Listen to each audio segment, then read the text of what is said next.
keluarga besar Marpaung, tarulumbawi keluarga besar Nababan, Amang Hasutu Bolon di Nababan, Bapak Bupati Bang Syukur, disonro dohami sian pemerintah Kabupaten Tapanuli Utara, doh DPRD Kabupaten Tapanuli Utara, digokot doh jujumna, dipestani yanak doh paremuna sedarion, doh dohami marlas niroha.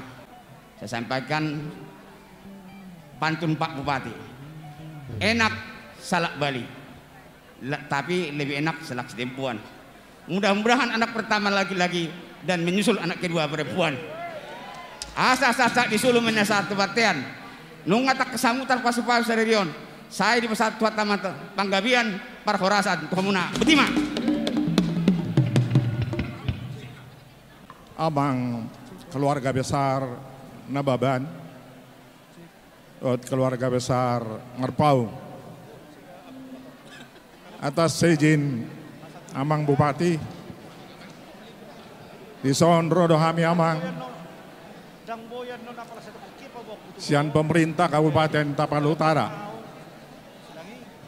beberapa pimpinan OPD, atas undangan nih Amang jam 1 untuk dainang ima pesta pernikahan nih halasan sadarion.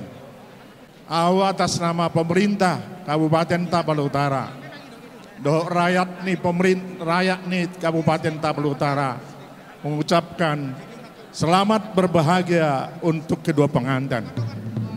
Kiranya pengantin selalu dalam lindungan Tuhan Yesus Kristus.